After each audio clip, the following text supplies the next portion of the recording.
ప్రధాని నరేంద్ర మోడీ కులంపై తెలంగాణ ముఖ్యమంత్రి రేవంత్ రెడ్డి చేసిన వ్యాఖ్యలపై తీవ్ర దుమారం చెలరేగింది. నరేంద్ర మోడీ పుట్టుకతో బీసీ కాదు, లీగల్లీ కన్వర్టెడ్ బీసీ. నేను చాలా జాగ్రత్తగా ఈ పదం వాడుతున్నా. లీగల్లీ కన్వర్టెడ్ బీసీ, పుట్టుకతో ఉన్నత కులం. కానీ 2001లో ముఖ్యమంత్రి అయ్యాక ఆయన కులాన్ని బీసీ కులాల్లో కలుపుకున్నారు అని తెలంగాణ ముఖ్యమంత్రి రేవంత్ రెడ్డి శుక్రవారం అంటే ఫిబ్రవరి 14, 2025 ఓ సభలో మాట్లాడుతున్నారు. ఈ వ్యాఖ్యలను బీజేపీ తీవ్రంగా ఖండించింది. నరేంద్ర మోడీ కులంపై బహిరంగ చర్చకు సిద్ధమని కేంద్ర మంత్రి, తెలంగాణ బీజేపీ అధ్యక్షుడు కిషన్ రెడ్డి సైతం ప్రకటించారు. అయితే నరేంద్ర మోడీ కులం గురించి నిరుడు ఫిబ్రవరిలోనూ పెద్ద దుమారమే చెలరేగింది. నిరుడు ఫిబ్రవరిలో న్యాయయాత్ర సమయంలో రాయ్పూర్లో జరిగినటువంటి ఒక బహిరంగ సభలో నరేంద్ర మోడీ కుల ప్రస్తావనను రాహుల్ గాంధీ తీసుకొచ్చారు. ప్రధాని నరేంద్ర మోడీ ఓబీసీ కుటుంబంలో పుట్టలేదు. ఆయన పుట్టిన మోద్గాంచి కులానికి గుజరాత్లో 2000 సంవత్సరంలోనే ఓబీసీ హోదా దక్కింది. నరేంద్ర మోడీ జనరల్ కులానికి చెందినవారు అని రాహుల్ గాంధీ ఆరోపించారు. అప్పట్లో ఈ విషయంపై బీజేపీతో పాటు జాతీయ బీసీ కులాల కమిషన్ కూడా వేర్వేరు ప్రకటనలు విడుదల చేశారు. అసలు మోడీది ఏ కులం? గుజరాత్లోని వాద్నగర్ ప్రాంతంలో 1950 సెప్టెంబర్ 17న నరేంద్ర మోడీ జన్మించారు. ఆయనది అక్కడి మోద్గాంచి అనే కులం. ఈ కులాన్ని 1999లో ఓబీసీ జాబితాలో కేంద్ర ప్రభుత్వం చేర్చింది. నరేంద్ర మోడీ పుట్టినప్పుడు మోద్గాంచి కులం గుజరాత్లో ఓసీ కేటగిరీలోనే ఉంది. అలాగని ఆ కులమేమి ఉన్నతాదాయ వర్గాలకు చెందినది అని మనం ఇక్కడ భావించడానికి వీల్లేదు. మండల్ కమిషన్ సిఫారసు మేరకు మోద్గాంచి కులాన్ని గుజరాత్ ప్రభుత్వం ఓబీసీల జాబితాలో చేర్చిందని జాతీయ బీసీ కులాల కమిషన్ గత ఏడాది ప్రకటించింది. ఇక మండల్ జాబితా 91Aలో మోద్గాంచి అనే కులం ఉంది.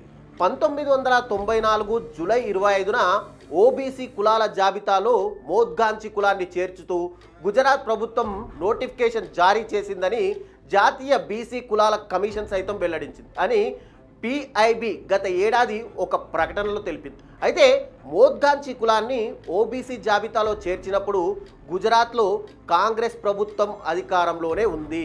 ఇక్కడ గుర్తించాల్సింది, చబిల్ దాస్ మెహతా ముఖ్యమంత్రిగా ఉన్నారు. అయితే మోద్గాంచి కులాన్ని కేంద్రం ఓబీసీలో ఎప్పుడు చేర్చింది?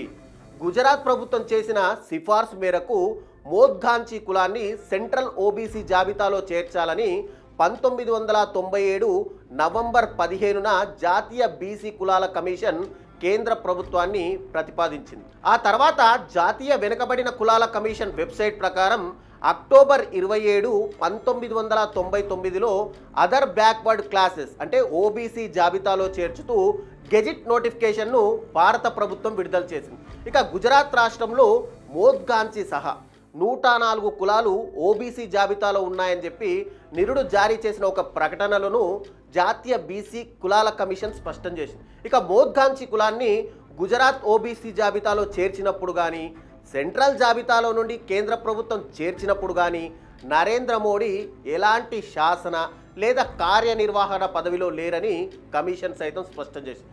ఇదే విషయమై గత ఫిబ్రవరిలో రాహుల్ గాంధీ చేసిన వ్యాఖ్యల తర్వాత కూడా కేంద్ర మంత్రి అమిత్ షా సైతం మాట్లాడారు. మోద్గాంచి కులాన్ని గుజరాత్ రాష్ట్రంలో ఓబీసీ జాబితాలో చేర్చే నాటికి నరేంద్ర మోడీ ఏ ఒక్క ఎన్నికలలోనూ పోటీ చేయలేదు. ఆయన ఆర్గనైజేషన్ కోసం మాత్రమే అక్కడ పనిచేశారు. ఆ సమయంలో కాంగ్రెస్ పార్టీయే గుజరాత్లో అధికారంలో ఉందని చెప్పి అమిత్ షా సైతం చెప్పారు. ఇక కేంద్ర ప్రభుత్వం 1999లో మోద్గాంచి కులాన్ని సెంట్రల్ ఓబీసీ జాబితాలో పేర్కొన్నప్పుడు కూడా నరేంద్ర మోడీ ఎంపీగా కానీ, ఎమ్మెల్యేగా కానీ, కనీసం సర్పంచ్గా కూడా లేరు. ఆ తర్వాత 2 ఏళ్లకు ఆయన అంటే 2001లో గుజరాత్ సీఎం అయ్యారని అమిత్ షా కూడా చెప్పారు. అయితే ఆ సమయంలో కేంద్రంలో అటల్ బిహారీ వాజ్పేయి సారథ్యంలోని బీజేపీ ప్రభుత్వం అధికారంలో ఉంది. ఇక కులగణన నుంచి మెయిన్గా ప్రజల దృష్టి మరల్చేందుకే ఇదంతా కూడా. అయితే మనం దీని గురించి విశ్లేషిస్తే తెలంగాణలో కాంగ్రెస్ ప్రభుత్వం అధికారంలోకి వచ్చాక కులగణన చేపట్టింది. ఇందులో బీసీల జనాభా తగ్గిందని ఒక వివాదం అయితే నడుస్తుంది. అటు బీఆర్ఎస్ కానీ ఇటు బీజేపీ కూడా కాంగ్రెస్ చేపట్టినటువంటి కులగణనపై విమర్శలు చేస్తున్నాయి. ఈ క్రమంలోనే ముఖ్యమంత్రి రేవంత్ రెడ్డి ప్రధాని నరేంద్ర మోడీ కులాన్ని ఉద్దేశించి కీలకమైన వ్యాఖ్యలు చేశారు. రేవంత్ వ్యాఖ్యలపై కేంద్ర మంత్రి కిషన్ రెడ్డి సైతం స్పందించారు. ప్రధానమంత్రి నరేంద్ర మోడీపై ముఖ్యమంత్రి రేవంత్ రెడ్డి చేసిన వ్యాఖ్యలు అవగాహన రాహిత్యంతో కూడుకున్నవి, ప్రధానమంత్రి బీసీనా కాదా అనే అంశంపై ముఖ్యమంత్రి బహిరంగ చర్చకు రావాలని సవాల్ విసురుతున్నానని కూడా అటు కిషన్ రెడ్డి వ్యాఖ్యానించారు. అయితే తెలంగాణలో కులగణన అంశంలో దొరికిన తప్పుల నుంచి ప్రజల దృష్టి మరల్చేందుకే రేవంత్ రెడ్డి కావాలని ప్రధాని మోడీ కులంపై వివాదాస్పద వ్యాఖ్యలు చేస్తున్నారు అని చెప్పి కూడా నిజామాబాద్ ఎంపీ ధర్మపురి అరవింద్ కూడా దీని మీద స్పందించారు. ఇక నరేంద్ర మోడీ కులంపై గతంలోనే ఒక స్పష్టత ఉంది. మోడీ గుజరాత్ సీఎం కాకముందే ఆయన కులాన్ని ఓబీసీ జాబితాలో చేర్చారు. ఇప్పుడు కావాలని రేవంత్ రెడ్డి వివాదాన్ని రాజేశారని చెప్పి ధర్మపురి అరవింద్ సైతం ఆరోపిస్తున్నారు. కాంగ్రెస్ నేతలతో పాటు మాయావతి కూడా గతంలో విమర్శలు చేశారు. దాని గురించి మాట్లాడితే నరేంద్ర మోడీ కులంపై గతంలోనూ చాలా వివాదాలు అయితే నడిచాయి. 2014లో బీజేపీ ప్రధాని అభ్యర్థిగా నరేంద్ర మోడీ అనూహ్యంగా తెరపైకి వచ్చారు. అయితే గుజరాత్ కాంగ్రెస్ పార్టీ కూడా నరేంద్ర మోడీ కులంపై అప్పట్లో ఆరోపణ చేసింది. నరేంద్ర మోడీ బీసీ కులంలో పుట్టలేదు, ఆయన వైశ్య కుటుంబంలో పుట్టారు.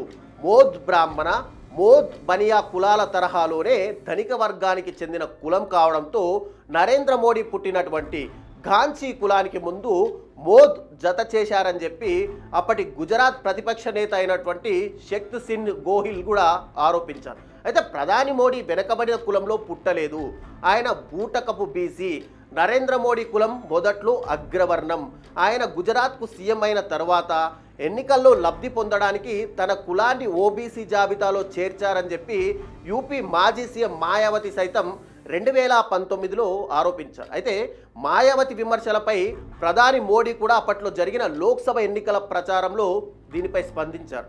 మాయావతి గారు, నాది అత్యంత వెనకబడ్డ కులం, నేను నకిలీ ఓబీసీని కానే కాదు, నన్ను కుల రాజకీయాల్లోకి లాగవద్దని విపక్షాలను కోరుకుంటున్నాను అని మోడీ కూడా మాట్లాడారు. ఇక అభివృద్ధి సంక్షేమం పక్కన పెట్టి ఇలా కులం పేరుతో రాజకీయం చేయడం ఏమాత్రం సరైనది కాదు. ప్రజలు దీన్ని స్వీకరించరనే విషయము గ్రహించాలి.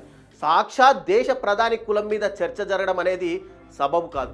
అయ్యా రేవంత్ రెడ్డి గారు, కాంగ్రెస్ ప్రభుత్వము ప్రజలకు ఇచ్చినటువంటి హామీలను నెరవేర్చండి, రాష్ట్ర ప్రగతి మీద దృష్టి పెట్టండి. కులం పేరుతో రెచ్చగొట్టే వ్యాఖ్యలు చేసి యువ నాయకులకు ఎటువంటి దిశానిర్దేశం చేస్తున్నారు మీరు ముఖ్యమంత్రి స్థానంలో ఉండి?